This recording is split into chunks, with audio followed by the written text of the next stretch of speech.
Okay.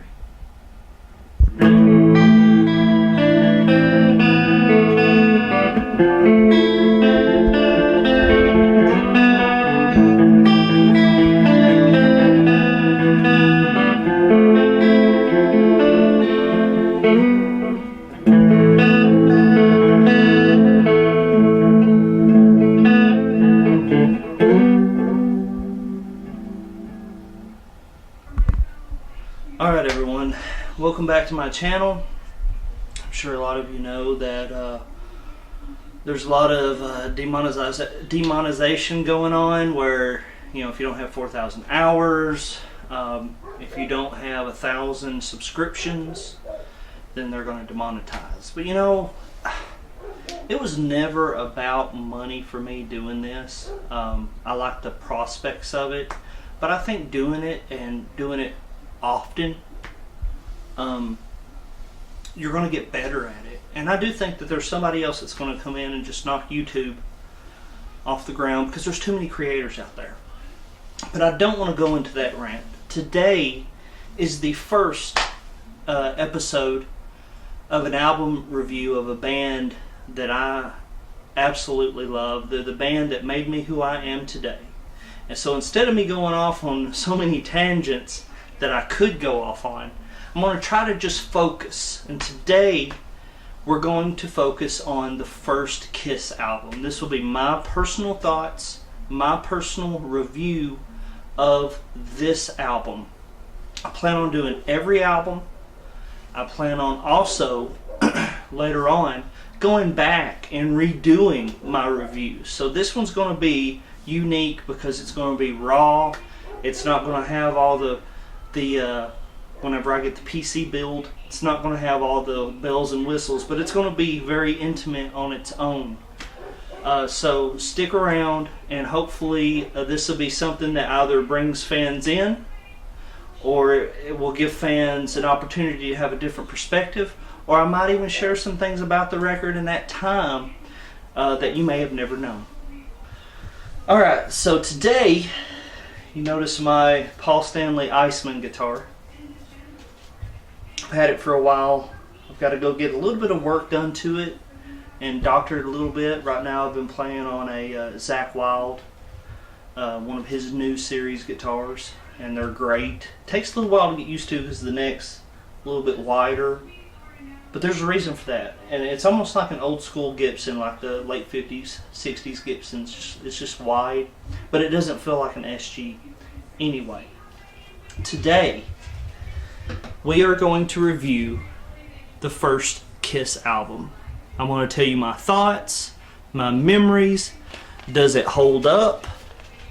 Should you buy it? When should you buy it? Who should you introduce it to if you are a Kiss fan? All that I'm going to talk about today. My earliest memory of this album, it actually goes way back. I've been around Kiss since I was born. My mother had me 7 months in her belly at a Creatures of the Night show with Vinnie Vincent and Eric Carr. So maybe my auditory system was developed at that time. You know I was hearing it because that was before all the decibel laws now. But this particular album, when I personally think of this album, I remember sitting in the back seat of the car, in my mom's car. I had this cassette, and I had Kiss Music from the Elder on cassette. Now, again, I have memories. I know these songs way before this time, but this is what I think of. I remember I would have my cassette player, my Walkman. I'd be listening to it. And when Black Diamond came on, there was that intro where they slow it down as dun, dun, and it gets slower and slower. And that tempo would just creep me out. It was so creepy. And honestly, one of my all-time favorite songs of Kiss are on this album. A song that, like, say your buddies over at the house, let's say they play music a little bit. Let's say that not everybody you're going to pull into Kiss. If somebody's a hardcore fan of Justin Bieber and they do not know rock music, you can't expect them to be a Kiss fan. But let's say that somebody listens to Motorhead. Let's say somebody listens to Black Sabbath. Let's say somebody listens to Led Zeppelin. Those are the people that you might be able to show a different flavor to. And you know, on the radio, you're going to hear Rock and Roll Night, Detroit Rock City, and Beth.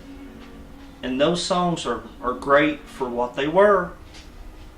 They put Kiss on the map as far as radio play goes, but it's not the best stuff. We'll get into that when we start reviewing those. But we're going to stick with this. Another one of my earliest memories of this album,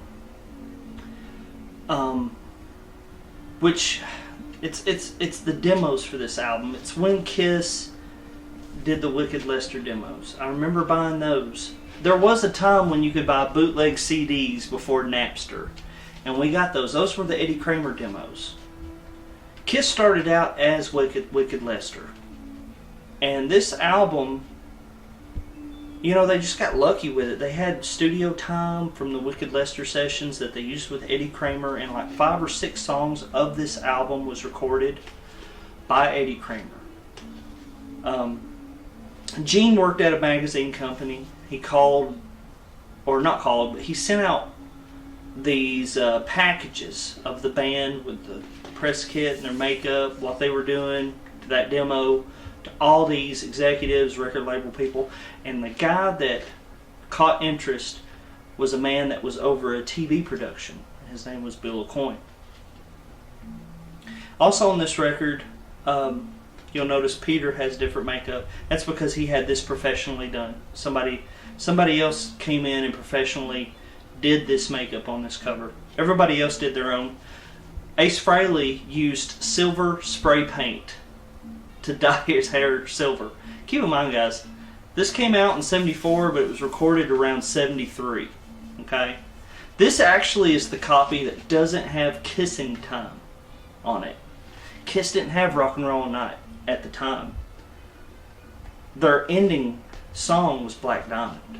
Paul would get out there and do a really cool rendition of the intro. Out on the streets for a living. I just remember him putting his thumb down, and then all hell breaks loose. You know, this album is a must-own. Should it be the first album you buy? It's definitely a contender out of all of their albums, which pushes 40 records. This is a contender of the first album to own. You have a lot of highlights like Deuce and Strutter. One of my favorites, 100,000 Years, which is a song that, in my opinion, when your Black Sabbath buddies come over, when your Rush buddies come over, when progressive rock fans come over, you show them 100,000 Years. You look up Cobo Hall, show them that. And after the drum solo, you know, Peter, when he's beating on the drums and Paul brings it in and he starts hitting those verses again, and when that band comes in, you know, they talk about the magic on stage. That's when you're going to see that magic. So look it up, Cobo Hall, 100,000 Years. Start from the beginning because you're going to see Gene spit blood. Also, guys, you got to keep in mind, we're almost in the 2020s. This is 1974. This band was going out opening for Bob Seger, wearing makeup, having bombs, spitting blood, smoke guitar. Nobody had ever seen anything like it. The platforms, I mean, hell, everyone but Peter are already standing over 6 feet tall. When you put platforms on them, they're 7 foot tall guys. To me, the quality of the cover is one of the best, in my opinion. And why? Because you get to see them. You get to see these guys, and then when you listen to the music, it helps paint a picture and the overall theme. You know, I've seen Kiss live almost 20 times now, with Ace and Peter, with Eric and Bruce, with Eric Singer and Bruce, with Tommy and Eric. singer. And the overall quality of this album, I've always liked it. You know, it captures Kiss.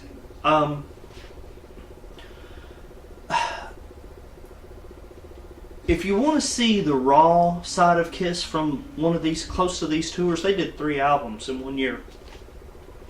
Look up Kiss Winterland on YouTube. It'll be a black and white show. Check that out. The song I would recommend checking out was Parasite. I think that show was the Hotter Than Hell tour, which was their second album, which is my personal, as far as the original guys go, my personal favorite. But I don't see how anybody can listen to this album and compare it to some other classic rock albums and go, you know, those guys can't play. Those guys can't sing. That dude can't play drums. Really? I'm a musician. I play with a lot of people. I've seen a ton of bands. Peter was doing very intricate stuff on his own. Just look up the Cobo Hall show. Watch his snare. Nobody plays like that. When you listen to that 100,000 Years, so whenever they're saying that these guys aren't talented, in my mind I'm like, well, you know, I'd like to hear what some of these songs sound like with other drummers, you know. And Eric Singer, which from a studio standpoint, from his everything that he can play from music style standpoint, he is a better drummer than Peter Criss. But was he a better drummer than Peter Criss for original style music? No, he wasn't. No, he wasn't. Listen to the B-sides of Kiss Alive 2, listen to these first 3 albums, watch Winterland, watch Cobo Hall, and then go watch Kiss Rock the Nation with Eric Singer. Peter Criss was a beast. These guys were hungry. These guys were, I hate to tell a Jew joke here, but Paul and Gene were Jews, you know, so they smelt money. But these guys were hungry. They were broke. They needed each other. The story of Ace coming in, Ace, you know, I met people that were doing a radio show today that met Kiss in '76, and they're just like, you know, they're just not talented. They're not. I'm like, as compared to who? Paul could be a frontman on his own. Ace wrote a song like Shock Me. Listen to that solo. You want a good solo to listen to of Ace Frehley? Go look up Dark Light and fast forward to the solo. Go look up the solo to Almost Human with headphones. I mean, you got guys, these 2 guys right here, Paul and Gene, could have been frontman and not even played an instrument because that's how good their voice was. That's how good their presence were. I'll tell you, Peter, I've always said for years, he should have came back, got an all-female band, dressed them up in the white makeup like the girls from the Love Gun album, and he should have just fronted. He should have just had his hair, the earring.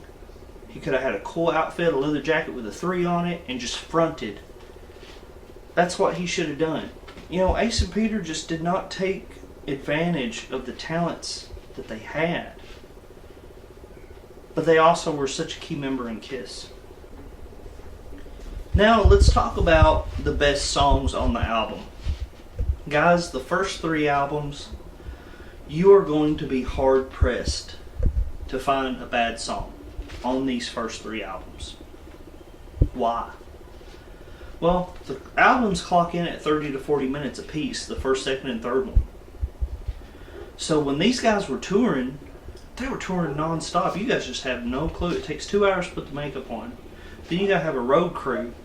Kiss was one of the first bands doing what they were doing, so they could get by with it. A lot of opening bands now would never get by with having a logo so big that even when your opening band, Aerosmith, Bob Seger, Jethro Tull, even when the opening band comes on stage, you're seeing that big Kiss logo. You're seeing it just front and center. I've heard stories. I remember this guy said, you know, I went to go see Aerosmith in Detroit. And we're sitting in the stands. We see that big sign, that big Kiss logo, that big sign. And we were all like, what? Kiss? You know? And at the time they had this Up With People thing where it was kind of like a 70s funk. They all danced. And everybody just had all these thoughts of like the name Kiss. And I'm like, oh man, this is going to be horrible.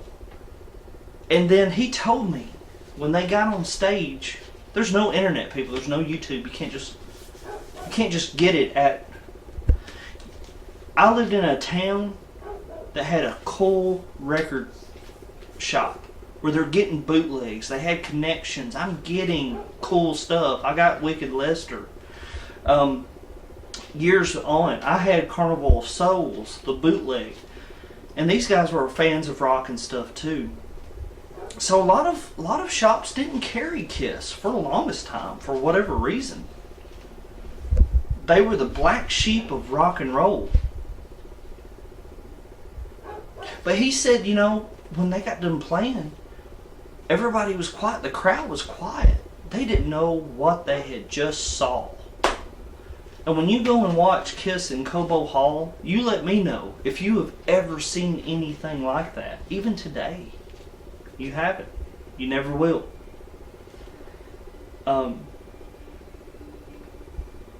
So every song on this album is great. Deuce, Strutter, 100,000 Years, Black Diamond, Nothing to Lose, which is about butt sex. Let Me Know, which is a song that's overlooked. Heck, I even like Kissin' Time a lot. Cold Gin is on this song, which is written by Peter Criss. I mean, Ace Frehley. I'm sorry, fans are going to butcher me for that one, but it's written by Ace Frehley. Then you got Firehouse. This is a head-to-toe, and for all you musicians out there, this was their first album. Nobody helped them write it. This was Kiss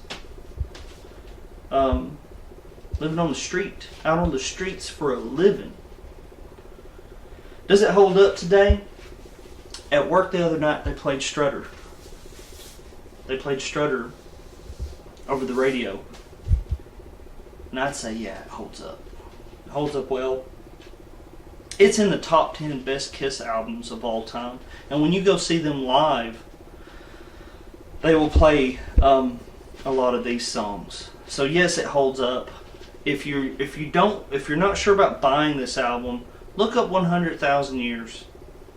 God, there's so many. Deuce, Firehouse, 100,000 Years, Strutter, Black Diamond. At least check those out of this catalog. Is it a good first buy? Listen, these albums are probably CDs are probably $5 on Amazon now. So if you're trying to get your friend into Kiss, this would be a good add-on CD with another one. This would go well with another CD, and then having them kind of venture into YouTube and stuff like that. Now, if you guys have any questions or comments or what all you want to hear as I progress into these, the next one's going to be hotter than hell. I cannot wait to get into that one and talk about its sound and its production. But this episode is very important to me because this is my channel, and if I was going to do anything that I really hope gets a couple hundred views, I really hope these Kiss reviews take off, because that's where my passion is. Kiss, I'd love to talk about Kiss nonstop. So if you guys have any questions, I'm going to give so many thoughts. Top 10 albums. What albums should you introduce people to? What kind of people are you introducing them to? And it does make a difference. It does make a difference whether it's female, whether it's a metalhead, whether it's this, whether it's that. There's so many people that I introduced to Kiss, and they enjoyed them for their own unique ways. For example, if a girl likes 80s rock music, you let them hear Let's Put the X in Sex. You don't let the metalhead hear it. You let that metalhead hear Rock and Roll Hell. Stuff like that. My thoughts and opinions, why I think certain things went a certain way, who the best producers are, and my personal opinion. So subscribe to this channel, because not only are you going to get movie reviews, fan films, regardless if they pay me or not, I don't care. But you're going to get a lot of Kiss talk. I'm also a fan of Dokken and Whitesnake, and I'm a fan of all those bands. I'm a huge fan of Fastway with Dave King. So if you subscribe and have any questions or things that you would like to add, just throw them in the comments. Like this, share it. If you're a Kiss fan, share it. Maybe I said some things in here that would motivate people to go listen to them. Maybe in the future videos, I can help squash a little the whole talent bullcrap that I keep hearing about Kiss, and they can't play. Gene can't play, but do you know how many bars I walk into and there's bass players that can't play half of what he does? You know, and then when I say, well, who's better? You got, and that's another video, but who's better? You got Geezer Butler, Dana Strum, Billy Sheehan, and I'm talking about classic rock. You can't just go, oh, Flea. Flea don't play classic rock. By that account, everybody sucks and you should be listening to jazz music. But anyway, guys, I'm going to end there. I just wanted to throw a lot of favorite flavors in there, like that statement, a couple other statements, kind of let you know the video's coming from. And like I said, this is going to be the first edition of my Kiss album reviews in the raw, with the guitar, with some lights, no fancy editing or anything like that, just in the raw. So let me know what you think. What did you think of the album? Where would you place this? I can't really give a lot of these albums, oh, it's my favorite, oh, it's my... All I can do with the albums is say, yes, this should be a buy.